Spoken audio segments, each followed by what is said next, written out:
시청자 여러분 안녕하십니까? 헬로티비 뉴스입니다. 원래대로라면 2023년 준공 예정이었던 굴포천 생태하천 복원 사업이 여전히 매듭을 짓지 못하고 있습니다. 공사가 2년 이상 늦어졌기 때문인데요.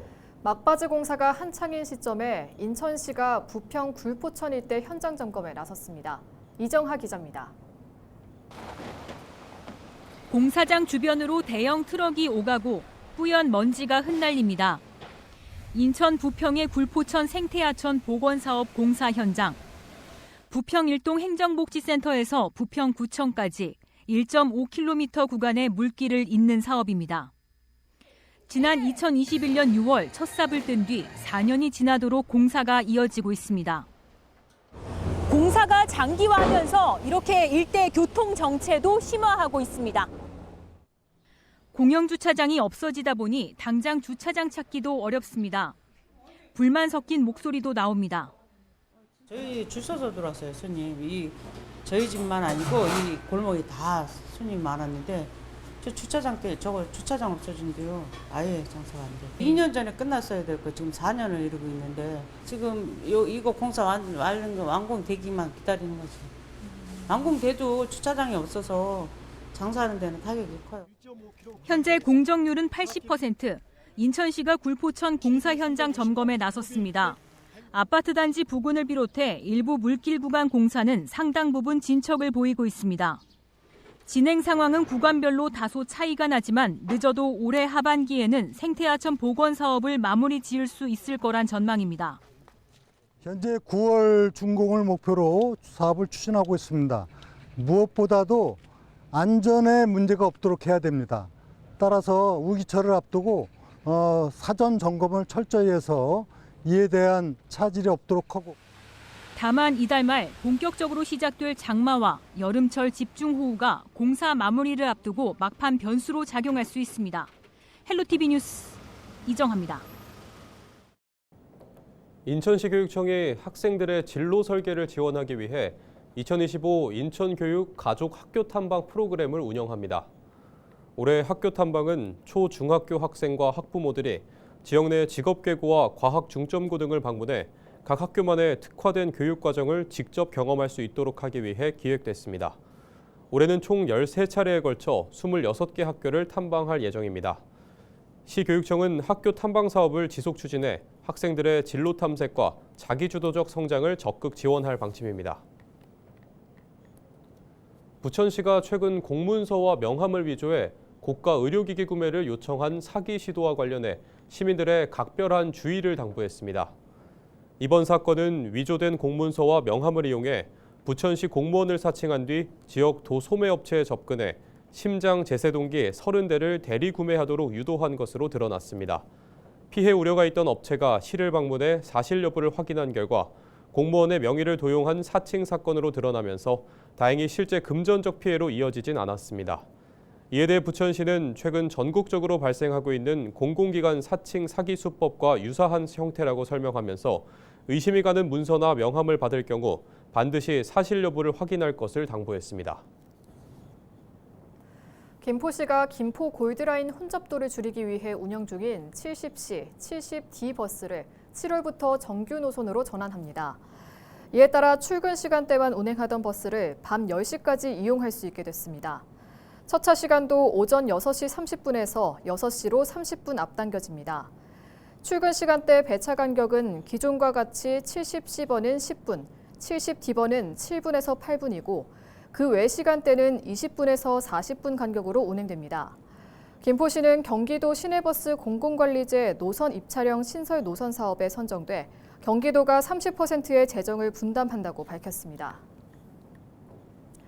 부천시가 청소년증이나 주민등록증을 발급받는 청소년에게 QR코드가 삽입된 홍보물을 배포하는 이른바 QR코드로 한눈에 부천 청소년시설 올인원 프로젝트를 실시합니다.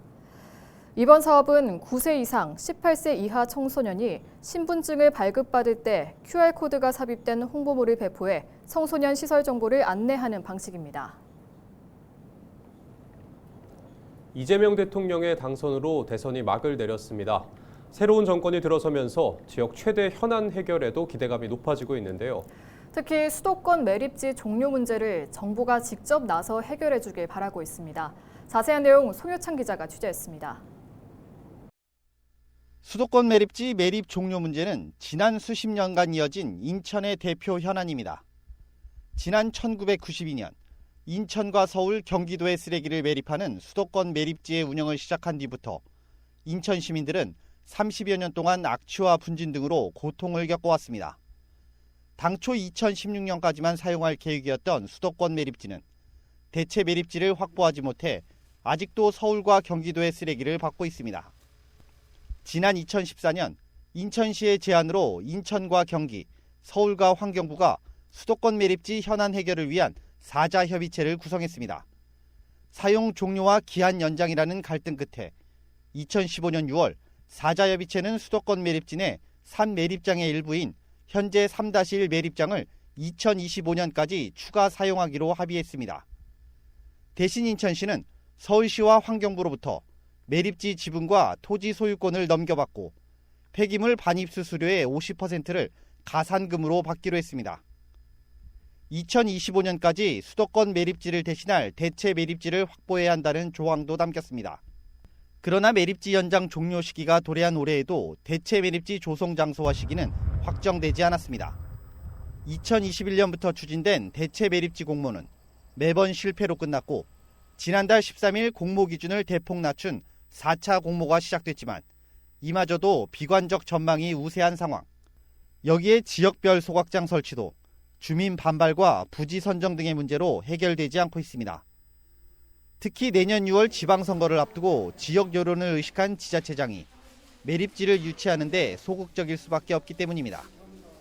수도권 매립지 문제는 역대 대선과 총선, 지방선거에서 수없이 거론됐고 해결책이 제시되기도 했습니다.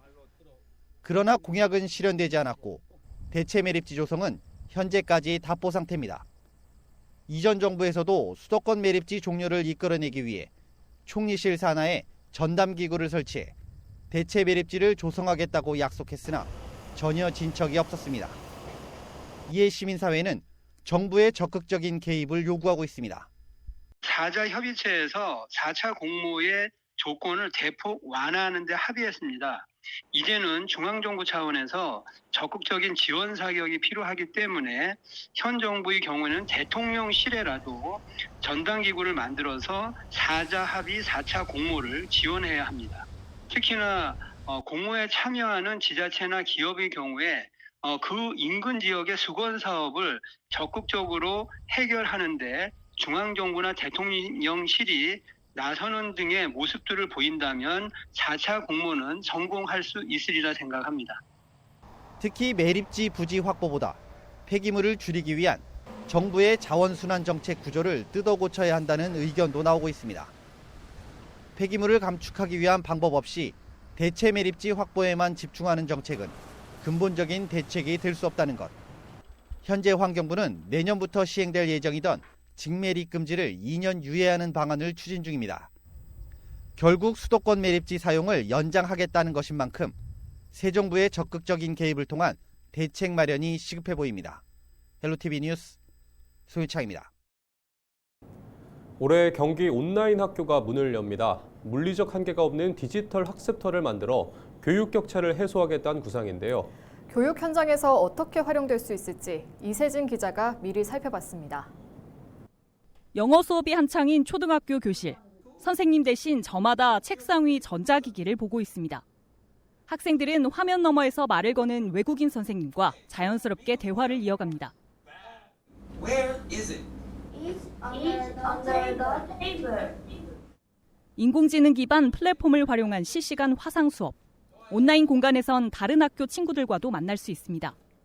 다른 학교 학생들이랑 같이 줌으로 영어 회화 수업을 하는 거예요. 진짜 외국에서 살다 왔으니까 발음을 더 정확하게 느낄 수 있어서 좋아해요. 외국어 와가니까 소통도 좀 되는 것 같고 화면 보고 배우고 얘기하면서 배우니까 더 재밌어요. 부천의 이 초등학교는 규모가 작아 원어민 교사를 둘 수 없었지만 경기 온라인 학교 시범학교가 되면서 영어 회화 수업이 가능해졌습니다.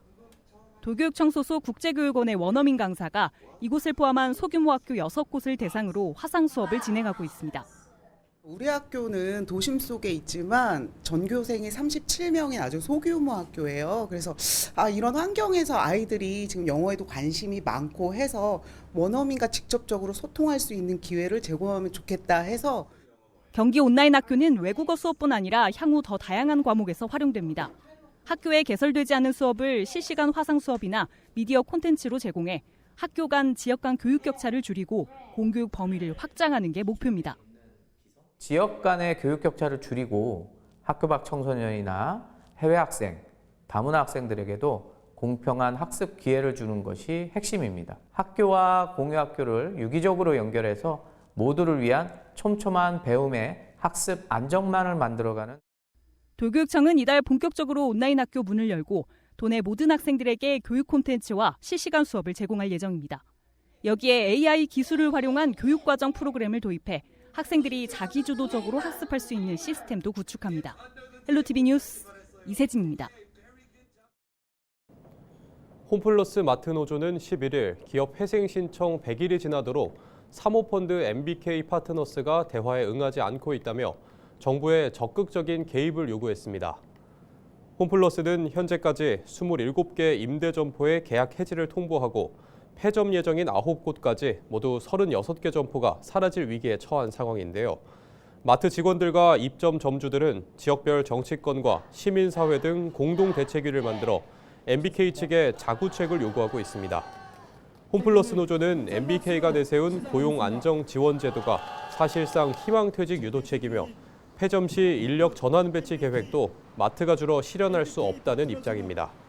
홈플러스는 점포 임대료 협상 등 자구 노력을 이유로 회생 계획안 제출 기한을 7월 10일로 연장한 상황입니다. 전용 면적 84제곱미터 아파트의 전국 평균 분양가가 1년 새 1억 원 가까이 오른 것으로 나타났습니다. 부동산 R114가 조사한 분양가 자료를 보면 지난 1년간 전국에 공급된 전용 84제곱미터 아파트의 평균 분양가는 7억 7,235만 원으로 전년 같은 기간 대비 9,496만 원 오른 것으로 나타났습니다. 지역별로 보면 서울 평균 분양가가 17억 6,735만 원으로 가장 높았고 제주 8억 8,625만 원, 부산 7억 8,775만 원, 대구 7억 7,081만 원 순이었습니다. 부동산 시장에서는 건축 자재와 인건비 등 공사비 상승으로 오른 분양가가 하반기에도 계속 오를 것으로 보고 있습니다.